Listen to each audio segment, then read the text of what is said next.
हम सब एक स्टार्टअप कंपनी निकिटून के लिए काम करते हैं। निकिटून? वो जो कार्टून बनाती? जी।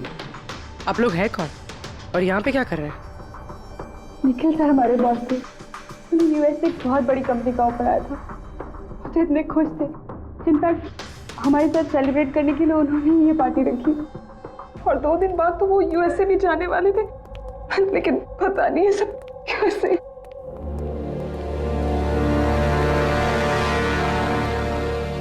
प्लीज आप अपने आप को संभालिए।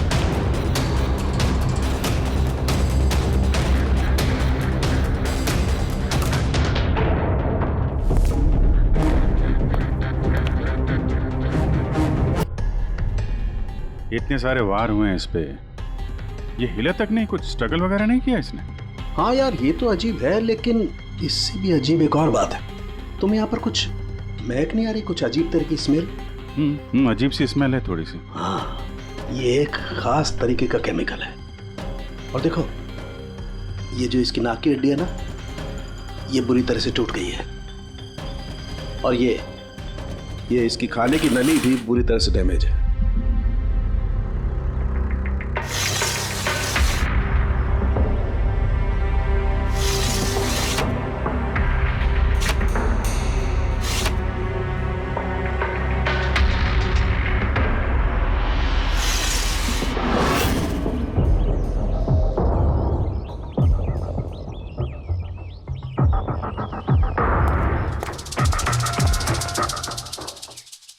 ये खून पूरी प्लानिंग के साथ किया गया।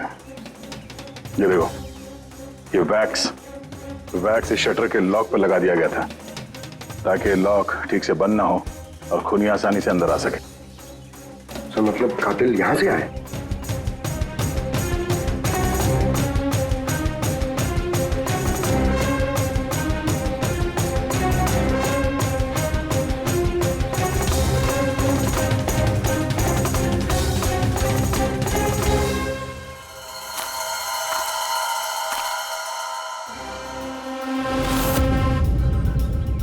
पंकज,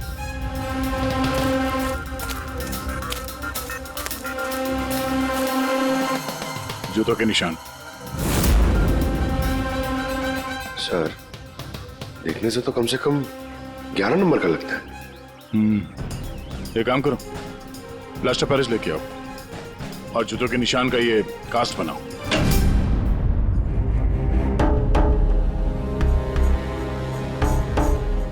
सर, की कार्ड। कमरे का की कार्ड यहाँ पे?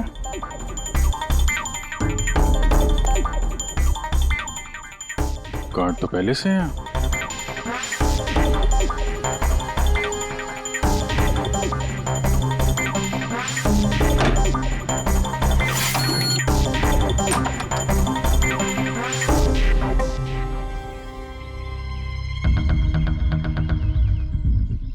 पूर्वी, जरा इस दरवाजे का लॉक सिस्टम चेक करवाओ। ऐसे दरवाजे में जब भी कोई कार्ड स्वाइप करके एंट्री लेता है तो लॉक के सॉफ्टवेयर डाटा में उसकी एंट्री रजिस्टर्ड हो जाती है। जरा पता करो कल रात से लेकर अभी तक कितने लोगों ने एंट्री की है। सर, एक कार्ड यहाँ पड़ा हुआ है, एक कार्ड वहाँ लगा हुआ है, दो कार्ड।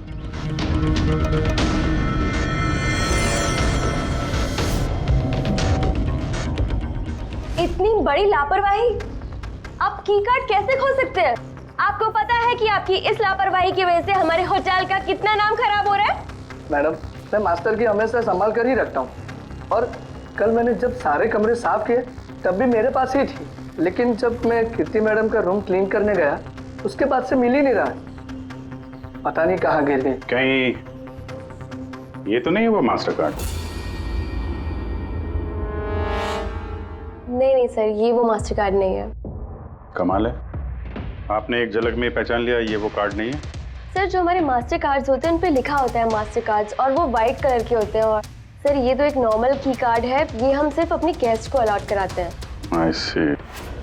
अच्छा, ये अपना निखिल के कमरे में कोई और भी रह रहा था क्या? नहीं सर, वो अकेले ही रह रहे थे। तो फिर उनके कमरे में 2 की कार्ड कैसे? 2 की कार्ड्स? सर एक मिनट, मैं अभी पता करके बताती हूँ। जरा चेक करना कि मिस्टर निखिल के नाम पे एक और कार्ड इशू हुआ था। हाँ ma'am, duplicate card. Oh yes sir, याद आया मुझे। कल ही मिस्टर निखिल ने हमसे एक डुप्लीकेट की कार्ड बनवाया था, क्योंकि उन्होंने हमसे बोला था कि उनका जो ओरिजिनल की कार्ड है वो उनसे कहीं खो गया था। लेकिन एक कार्ड तो उनके कमरे के सॉकेट में लगा हुआ है, और ये दूसरा कार्ड तो वहाँ जमीन पे पड़ा मिला। आई डोंट नो सर, उन्होंने तो हमें यही बोला था कि उनका की कार्ड खो गया है। कोई बात नहीं, थैंक यू। ये एक कार्ड होते हुए भी निखिल ने डुप्लीकेट कार्ड क्यों बनवाया होगा? अभिजीत, कई बार लोग डुप्लीकेट कार्ड इसलिए मांगते हैं कि वो चाहते हैं कि कोई और भी उस कमरे में आ जा सके। कहीं ऐसा तो नहीं कि इस निखिल का किसी और के साथ चक्कर चल रहा हो, उसके ऑफिस में या कहीं और। हो सकता है उसने ये चाबी अपने गर्लफ्रेंड को दी होगी और उसकी गर्लफ्रेंड ने उसे मार दी हो। सर, डोर का लॉकिंग सिस्टम स्कैन कर लिया है। रात में की कार्ड 2 बार स्वाइप हुआ है, एक बार 2:15 बजे और एक बार 2:30 बजे। लगभग इसी टाइम में निखिल का खून भी हुआ था। और ये खूनी कमरे में 2 बार क्यों गया? 2 नहीं, 3 बार। एक बार डुप्लीकेट कार्ड से, एक बार मास्टर कार्ड से, एक बार उस खिड़की से जो खुली हुई थी। सर, मैंने सबसे पूछताछ कर ली। उन लोगों का यही कहना है कि वो लोग रात को रूम में सो रहे थे।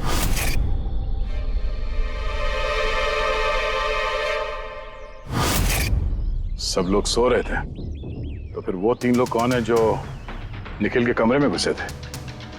और उनमें से कातिल कौन है? इसके सीने पर ये जो घाव के निशान है, इससे ये बात तो पक्की साबित होती है कि इसे किसी तेज धारदार चाकू से मारा गया है। तो हमारा पहला मर्डर वेपन हुआ एक तेज धार वाला चाकू। मैंने तुम्हें बताया था ना, ये इसकी ये नाक की हड्डी टूट गई है और इसकी ये खाने की नली भी एकदम डैमेज हो गई है। हा? ये सब कुछ बताते हैं कि किसी चीज से इसका मुंह दबा के इसका दम घोटा गया। एग्जैक्टली। और ये किया है किसी ने इस तकिए से, क्योंकि इस तकिए के रेशे मुझे इसके नाक पर और यहाँ इसके गले पर और चेहरे पर मिले हैं। तो हमारा मर्डर वेपन नंबर 2 हुआ ये तकिया। अभिजीत, याद है कमरे में जब दाखिल हुए थे तो मैंने तुमसे कहा था कुछ अजीब सी महक आ रही है?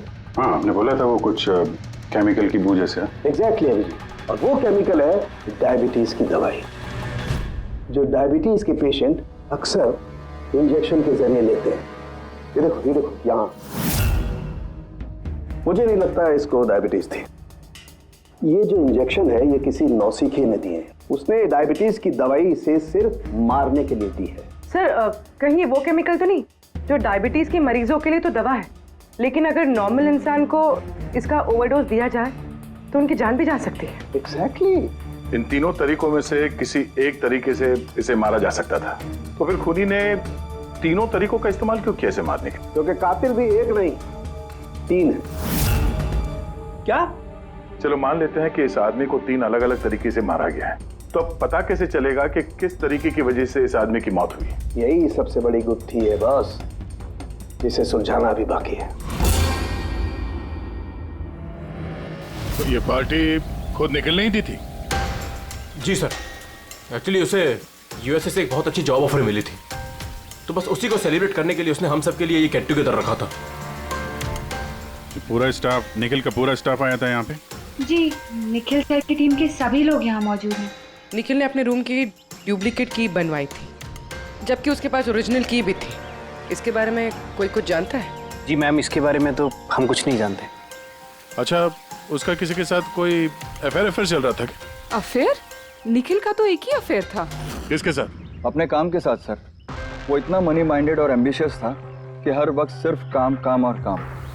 अच्छा, निखिल की मौत हुई तो आप लोगों को कब पता चला, कैसे पता चला? एक्चुअली सर, कल रात को पार्टी के बाद बहुत हंगामा हो गया, तो सुबह हमने सोचा कि एक बार जाके निखिल से सब कुछ सॉर्ट आउट कर लेते हैं। तो जब उसके रूम में गए, हमने काफी देर तक दरवाजा खटखटाया, पर सर जब काफी देर तक खटखटाने के बाद भी दरवाजा नहीं खुला तो फिर हमने हाउसकीपिंग वालों से पूछा, पर उनके पास ही मास्टर की कार्ड नहीं था। सर, मैंने फोन भी ट्राई किया था, पर उनका फोन भी नहीं लग रहा था। और सर जब फाइनली मैनेजर ने आके मास्टर की से दरवाजा खोला तो हमने अंदर जाके देखा कि निखिल की लाश पड़ी हुई थी। कल रात पार्टी हुई, हंगामा हुआ और खून भी हो गया। कहानी थोड़ी लंबी लग रही है, आराम से बैठ के सुनते हैं।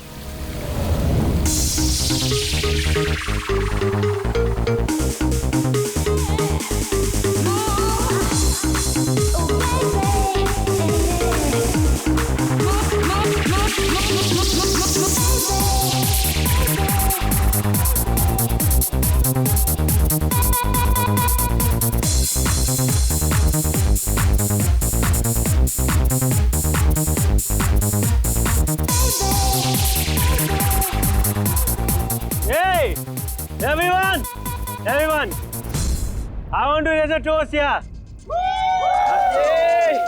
A toast for the boss, Nikhil. Congratulations, man. यार, इतनी बड़ी जॉब लग गई तेरी यार.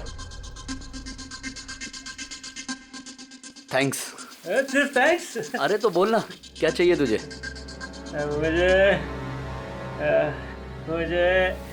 मुझे मेरा हक चाहिए जो तूने मारा है. इनफैक्ट हम सबका हक. बोल भैया. हाँ, ये जो तू यूएस के जॉब पे तो चल रहा है ना, ये अपॉर्चुनिटी तेरे को हम सबकी वाट लगा के मिली है. अब तू लिमिट क्रॉस कर रहा है. अच्छा, लिमिट उसने नहीं, लिमिट तूने क्रॉस किया. निखिल समझा? ये क्या बकवास कर रहे हो तुम लोग? बकवास नहीं है, बिल्कुल सच है ये. तेरी डील के पेपर्स यूएस की कंपनी के साथ मैंने देखे हैं. यूएस की कंपनी ने निकी टून्स यानी हमारी कंपनी को फंड ऑफर किया था, लेकिन तूने हम सबकी मेहनत मार के खुद मजे लेना चाहता है. मनोज याद है? मनोज गाइस, इसका एक कॉलेज में दोस्त हुआ करता था Manoj. The guy was really intelligent, very intelligent. उस बेचारे ने अपनी मेहनत से कुछ सॉफ्टवेयर बनाए थे, लेकिन एन भाई साहब ने उस बेचारे की मेहनत से बने हुए सॉफ्टवेयर कंपनी को बेच डाले. लेकिन वो ठहरा भोला इंसान इस सदमे को बर्दाश्त नहीं कर पाया और उसने सुसाइड कर दिया. कुछ याद आया निखिल? ओह, तो इतनी जलन भरी है तुम्हारे अंदर. अगर ऐसी बात है तो मेरे साथ बिजनेस ही क्यों किया? है कोई जवाब? नहीं, मैं बताता हूँ. क्योंकि तू एक बहुत बड़ा लूजर है. इनफैक्ट तू अकेला नहीं, तुम सब सारे बहुत बड़े लूजर हो. पार्टी खत्म, चलो निकलो यहाँ से. Get lost. अरे तेरी पार्टी में जाना कौन जा रहा है? बकवास कर रहा है. चलो यहाँ से. हमारे पैसे की पार्टी है ये. आप सब लोग ठहरे कैसे थे अलग अलग कमरों में? सर, सीनियर मैनेजमेंट के 4 लोग सिंगल रूम्स में रुके थे, यानी कि मैं, जोसेफ, अरुण और खुद निखिल, और बाकी के 2 लोग रूम शेयर कर रहे थे. सर, एक में जया और प्रीति, एक में शारदा और कीर्ति, और एक में अभय और सैम. आप लोग अपने कमरे में गए तो फिर बाहर नहीं आए? लेकिन पार्टी तो जल्दी खत्म हो गई थी ना, तो आप सब लोग अच्छे बच्चे की तरह अपने अपने कमरों में जाके सब सो गए? हाँ सर, वो मैं और शारदा पूरी रात बातें करते रहे, क्योंकि पार्टी में जो कुछ हुआ था वो हमारे माइंड से निकल ही नहीं रहा था. हाँ सर, हम तो रूम में ही थे और करीब 4-5 बजे तक तो बात ही कर रहे थे. सर मैं तो कुछ करने की हालत में नहीं था. मैं तो बस पार्टी से वापस आया और सीधा बेड पे गिर गया और फिर सुबह ही मेरी आंख खुली. राइट सर, इसकी हालत तो कुछ ज्यादा ही खराब थी. इनफैक्ट इतनी खराब कि मैं रात भर इसे बार बार उठ के चेक करता रहा. सर, मैं तो तुरंत सो गई थी. और हाँ, प्रीति रात में ऑनलाइन थी. हाँ सर, मैं अपने बॉयफ्रेंड के साथ वीडियो कॉल कर रही थी. वो लंदन में है तो हमारा टाइम जोन अलग है, तो हम हर रोज 3-4 बजे तक बात करते हैं. आप चाहे तो मेरा कॉल लॉग चेक कर सकते हैं. और जोसेफ कहाँ है? जोसेफ वो तो आई थिंक सर रात की पार्टी के बाद से ही गायब है. क्या मतलब गायब? सर, रात को पार्टी में वो हमारे साथ ही था, फिर हम सब हमारे रूम में चले गए, लेकिन पता नहीं सर वो कहाँ चला गया. और जब सुबह ये सब हो रहा था तो मैंने उसे फ़ोन भी किया, लेकिन सर उसका फ़ोन लगा नहीं. फिर मैंने जाकर रिसेप्शन पे इंक्वायरी की तो पता चला कि वो रात को ही कहीं निकल गया. एक आदमी का खून हो गया है और एक आदमी गायब है, और ये बात तुम लोगों ने हमें बताई नहीं अभी तक. आप लोग जा सकते हैं, चलिए.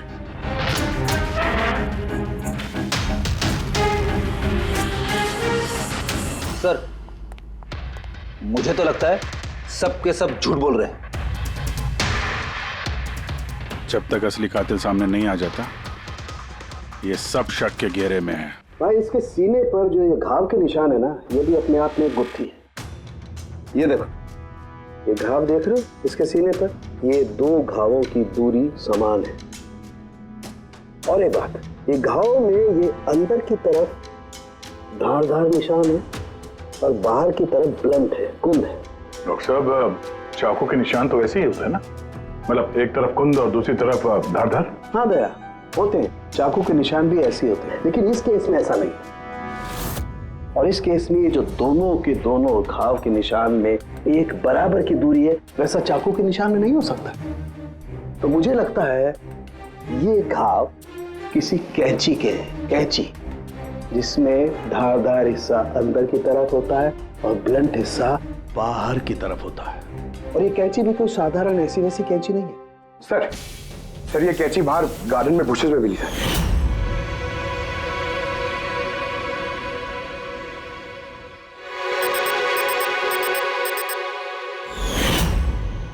ये देखो। और सर उसके ऊपर ब्लड के ट्रेसेस भी हैं। मैं जो बात कर रहा था वैसी ही कैंची, और इस पर ब्लड के ट्रेसेस भी मिले हैं। हो सकता है खूनी ने इस कैंची से ही वार किया। यस, एक बात और, ये वार करने वाला कोई लेफ्ट हैंडर था।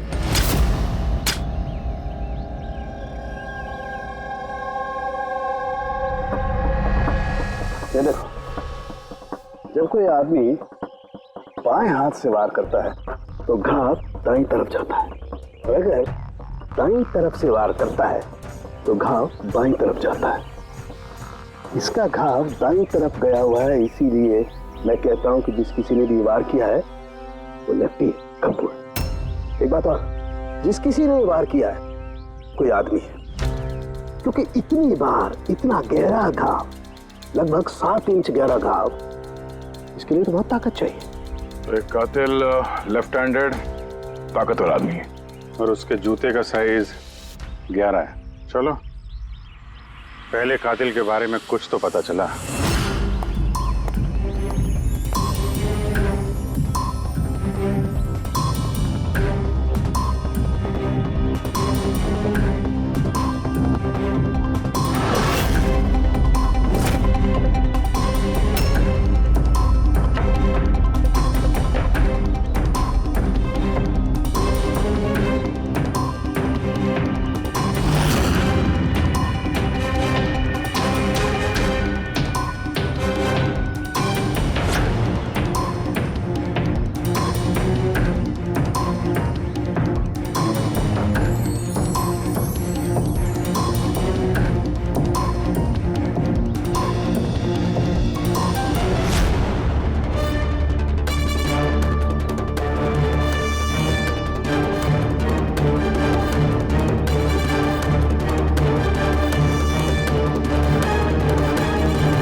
सर दोनों, अरुण और Abhay, left handed. Arun single room में था और अभय समीर के साथ रूम शेयर कर रहा था। समीर के साथ, जो होश में ही नहीं था। मतलब अभय ने निखिल के रूम में जाके उसका खून किया हो तो समीर को तो पता चलने वाला है नहीं। और सर अरुण, वो भी तो अकेला था। तो दोनों के दोनों पोटेंशियल सस्पेक्ट्स हैं। अच्छा, उनके जूतों की साइज चेक की? हाँ सर, चेक की। दोनों में से कोई भी 11 नंबर नहीं पहनता। अरुण 13 नंबर का जूता पहनता है और अभय 8। और वो जूते के निशान मिले थे 11 नंबर के, वो किसी से मैच हुए? हाँ सर, मैच हुए। धीरज। धीरज? धीरज भी सिंगल रूम में थे, लेकिन सर वो लेफ्ट हैंडेड नहीं, राइट हैंडेड। ऐसा तो नहीं कि डॉक्टर सालुंके को कोई गलतफहमी हुई है? मेरा मतलब है कि कातिल लेफ्ट हैंडेड हो ही नहीं। सालुंके साहब से बात करने से पहले तो धीरज से मिल लेते हैं। सर आप लोगों को धोखा हुआ है, मैंने सच में निखिल को नहीं मारा है सर। क्राइम सीन पे हमें तुम्हारे जूतों के निशान मिले, लेकिन सर ये भी तो हो सकता है कि किसी और ने मेरे जूते पहन लिए हो। वैसे सर मैंने अपने जूते अपने कमरे से बाहर रखे थे पॉलिश के लिए। लेकिन तुम कमरे में अकेले थे और इस बात का तुम्हारे पास कोई सबूत भी नहीं है। सर वो शारदा। शारदा? शारदा क्या? सर एक्चुअली शारदा और मेरा अफेयर है और ये बात हम किसी को बताना नहीं चाहते थे, लेकिन सर शारदा मेरे साथ मेरे रूम में ही थी। तो शारदा ने कहा कि वो अपने कमरे में थी कीर्ति के साथ। सर वो तो बचने के लिए उसने झूठ कहा था, क्योंकि कीर्ति ही सिर्फ ऐसी थी जो हमारे अफेयर के बारे में जानती थी। इनफैक्ट कीर्ति ने ही हमें एनकरेज किया था। धीरज सच बोल रहा है, मैं उसके साथ उसके रूम में थी। सर अगर इसकी थियरी सही है और सच में किसी ने इसके जूते पहनकर कत्ल किया हो सकते हैं। ये घास और मिट्टी इस जूते के अंदर गए कैसे? कुछ तो है जो हम लोगों से छूट रहा है।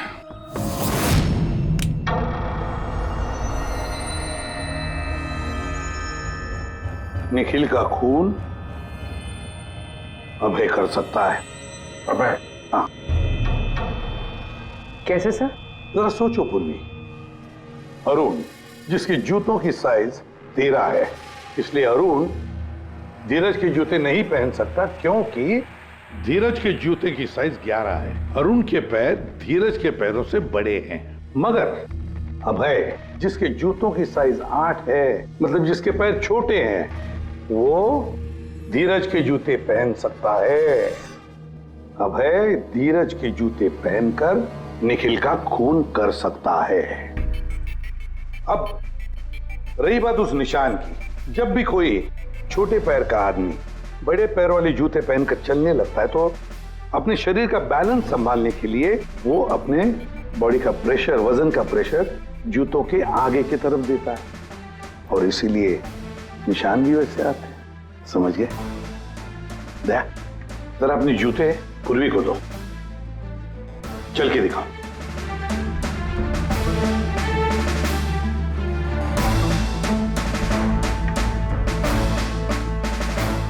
अब चलो।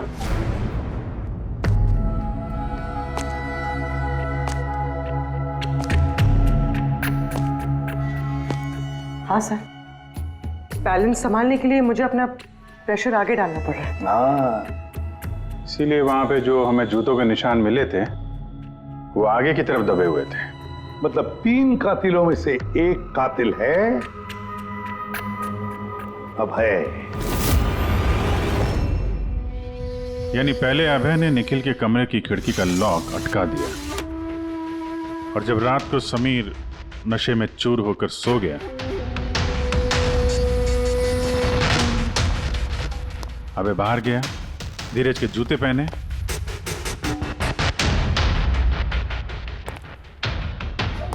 बगीचे से कैंची उठाई, धीरज के कमरे में गया और उसका खून कर दिया। बॉस, इतना खुश होने की जरूरत नहीं है। ये केस अभी सॉल्व नहीं हुआ है। याद है, निखिल के 2 कातिल अभी बाकी हैं। हाँ सर, उनके मामले में और 2 कातिल बाकी हैं, लेकिन वो भी जल्द मिल जाएंगे। मिल गया सर, मिल गया। वो जोसेफ मिल गया। ये सच है सर, मैं रात को रिसोर्ट से चला गया था क्योंकि सर मुझे डायबिटीज़ है और मुझे दिन में 3 बार डायबिटीज़ के इंजेक्शन लेने पड़ते हैं सर। और सर मैं रात को जब डायबिटीज़ के इंजेक्शन लेने गया तो क्या देखता हूँ मेरी किट वहाँ पर है ही नहीं। सर मजबूरन मुझे दवाई लेने घर जाना पड़ा। सोचा सुबह को वापस आ जाऊंगा। मतलब क्या है? तुम्हारी डायबिटीज का किट गुम हो गया? मतलब सर हम 2 दिन के लिए रिसोर्ट में आए थे और मैंने अपनी ज़रूरत की सारी दवाइयाँ अपने साथ रख ली थी, इंजेक्शन, सीरिंग्स, सब कुछ सर। सुबह और दोपहर का इंजेक्शन भी लगाया था सर मैंने, लेकिन जब रात का इंजेक्शन लगाने गया तो वहाँ पे मेरी किट ही नहीं थी सर। पता नहीं कौन कहाँ कब ले गया सर, मैं नहीं जानता। चलो मान लें कि तुम्हारी बात सही है, पर तुम्हारा मोबाइल फोन क्यों ऑफ था? सर मेरा फोन डिस्चार्ज हो गया था और चार्जर भी रिसोर्ट में रह गया था। ठीक है, अभी के लिए जा सकते हो, जरूरत पड़ी तो हम तुम्हें फिर बुला लेंगे। ठीक है? जी सर। बॉस, मैंने कहा था ना, 3 में से किसी एक कातिल ने निखिल को डायबिटीज का ओवरडोज दिया था। लेकिन सर ये पार्टी के तुरंत बाद बाहर निकल गया था और पूरी रात बाहर ही था। मुझे नहीं लगता है कि इसने खून किया है। खून चाहे किसी ने भी किया हो, किसी ने तो डायबिटीज की दवाइयां चुराई है कमरे में से। पता लगाना पड़ेगा कौन गया था जोसेफ के कमरे में और किसने चुराई ये दवाइयां। सर कीर्ति, समीर और प्रीति, ये तीनों पार्टी के ठीक पहले जोसेफ के रूम में गए थे, और ये समीर तो गुस्से में था, निखिल के बारे में अनाप शनाप बोल भी रहा था। इन्हीं तीनों में से कोई हो सकता है जिसने वो डायबिटीज वाली किट चुराई है। तो प्रीति तो नहीं हो सकती, वो पूरी रात अपने बॉयफ्रेंड से बात कर रही थी, वीडियो चैटिंग कर रही थी। और सर समीर इस हालत में था ही नहीं कि वो ये सब कर सके। तो फिर कीर्ति? हाँ, कीर्ति तो रूम में अकेली थी सर, क्योंकि शारदा धीरज के साथ रूम में थी। और सर वो मास्टर की कार्ड, हाउसकीपिंग वाले से वो कार्ड भी कीर्ति के कमरे से ही गायब हुआ था। इसका तो फिर एक ही मतलब निकलता है, ये कीर्ति ही है जिसने वो डायबिटीज का इंजेक्शन निखिल को दिया, उसकी जान ले ली और भाग गई वहां से।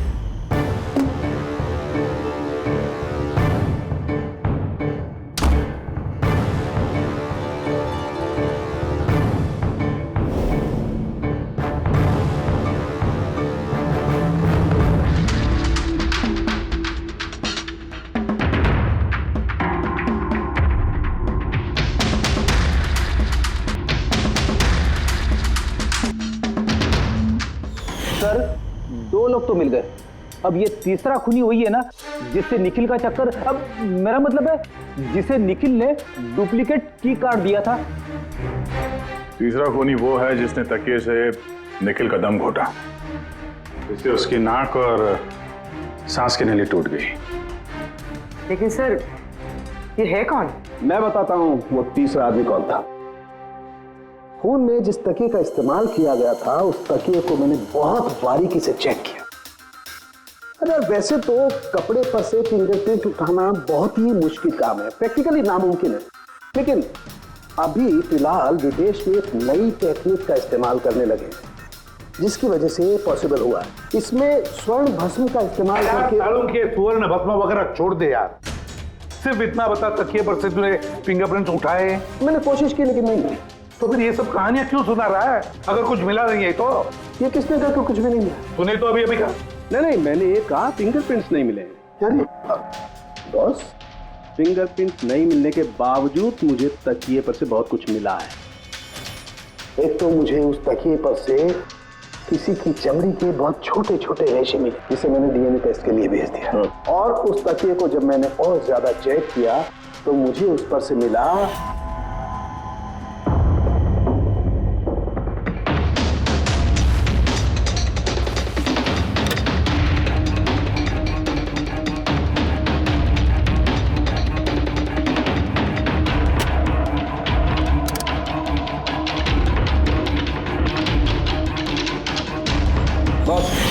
के साइज का छोटा होना, बाएं हाथ की उंगली की अंगूठी और तकिए पर नाखूनों के निशान, सब इस बात को बताते हैं कि ये कोई औरत है।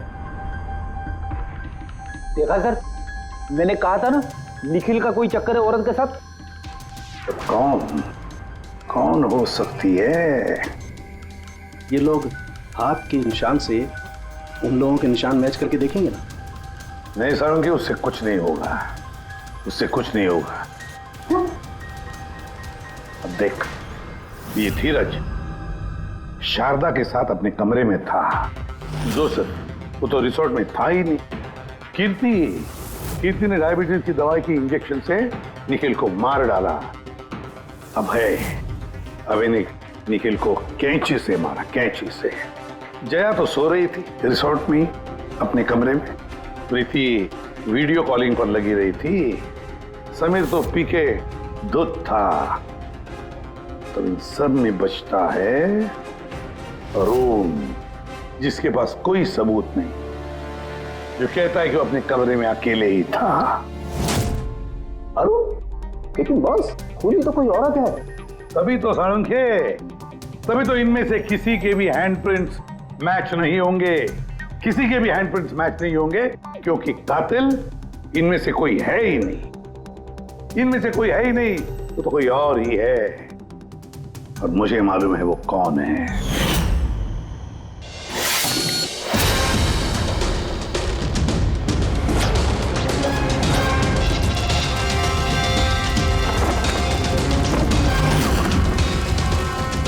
आपका शक सही था सर, ये वही है।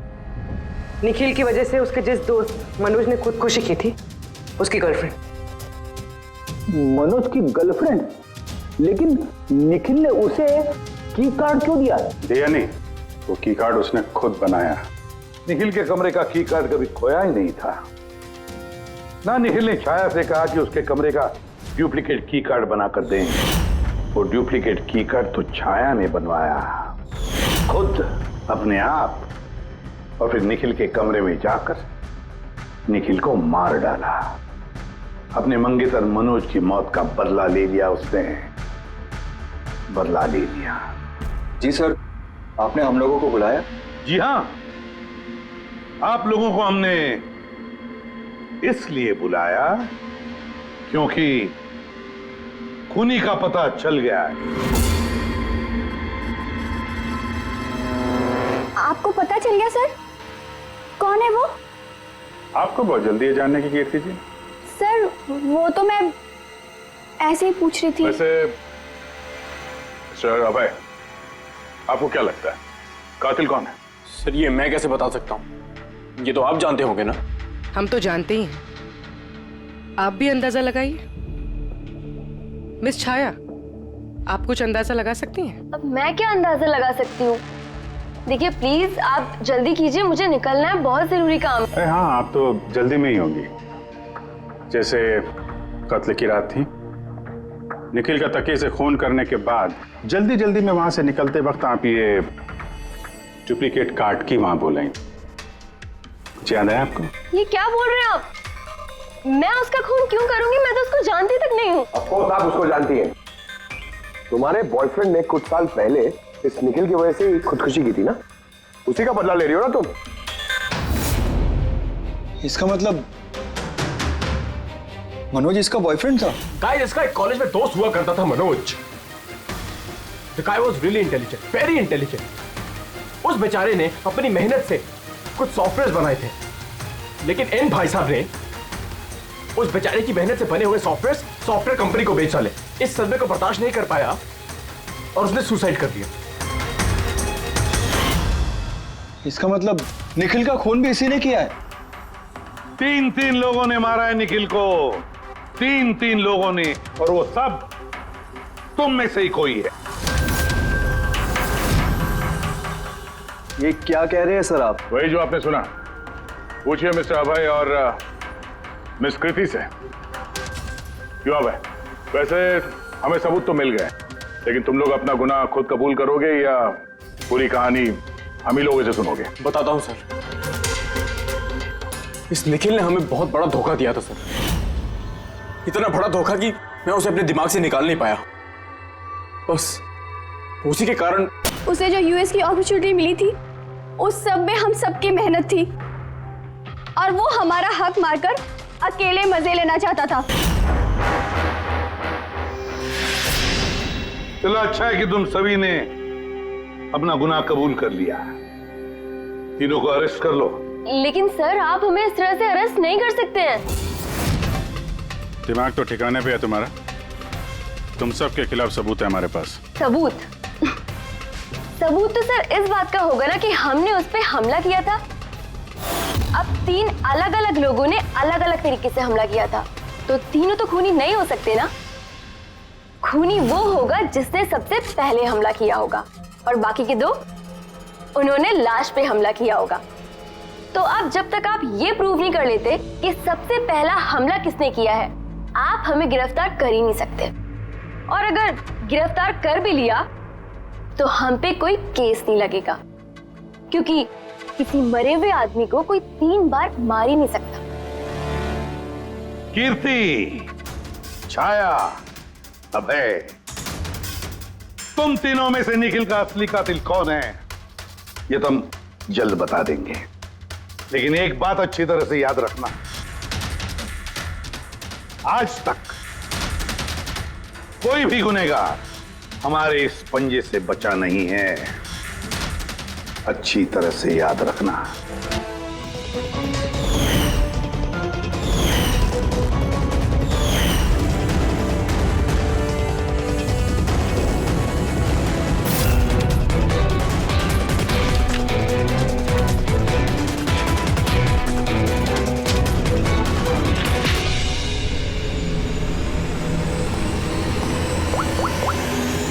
बस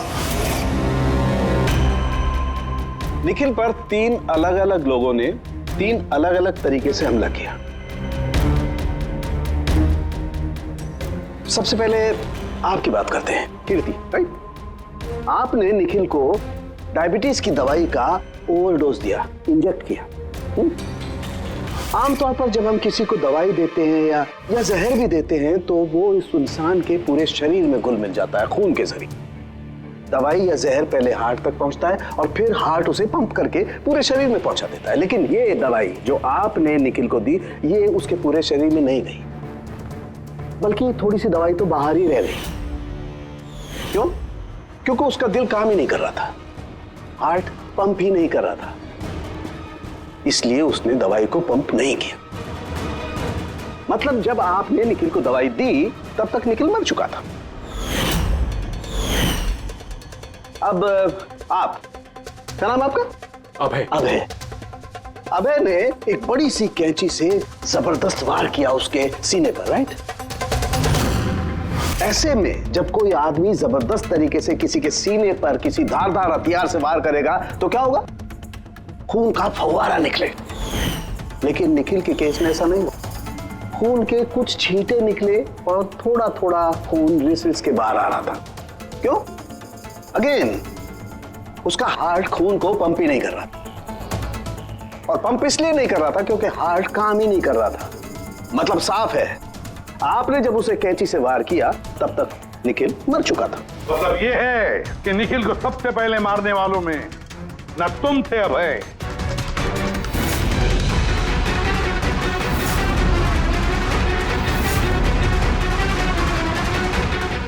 और ना तुम थी कीर्ति।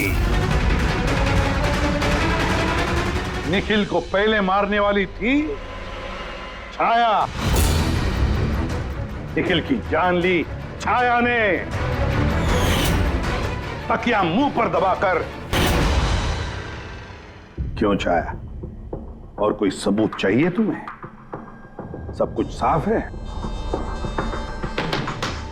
अबे तुम्हें और कीर्ति, तुम्हें खून करने की कोशिश की जुर्म में तुम दोनों को कम से कम 7-8 साल की सजा तो होगी ही होगी। और छाया, तुम्हें निखिल की खून की जुर्म में जिंदगी भर जेल की सलाखों के पीछे सड़ना पड़ेगा। जिंदगी भर जेल की सलाखों के पीछे।